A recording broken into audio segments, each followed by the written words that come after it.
We're in the Hinsdale Flats. This is a high elevation plateau. Absorbent is an understatement, yeah, it's a huge sponge right here. Housatonic River is 150 miles, starting from here on the East Branch, meeting up with the West Branch and Southwest Branch in Pittsfield, and meandering its way all the way down to Long Island Sound.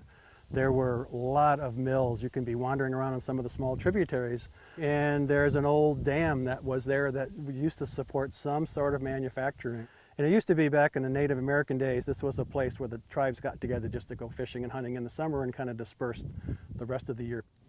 But the concern we have in the Housatonic River has been the PCBs. We know that to get rid of the PCBs, it will be there will be a time where we could not use the Housatonic River. There'll be a negative impact, direct negative impact during the restoration and the remediation of the Housatonic River. But we want to think long term. We could see the remediation process as a short term impact, but we think we've got a long term gain for maybe not myself. I might not be able to use the river like I have been using it, but that's okay with me. I'd rather have our kids and our kids' use that river. One of the concerns that we have, as well as a lot of other organizations have, is the use of capping.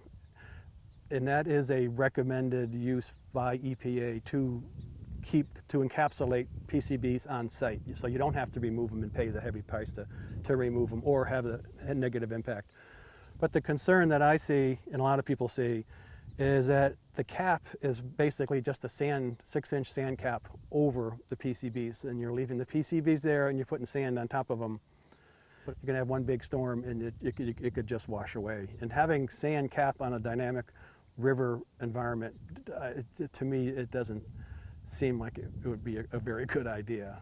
I've been very fortunate working for the Appalachian Mountain Club first, and then working for Housatonic Valley Association now, and working to help let people use the natural resource, but also protect it at the same time. You know, we're here for the long haul, and we don't care about short-term impacts. We're here for the long-term impacts. So we're here to stay, and we'll keep on fighting for our river.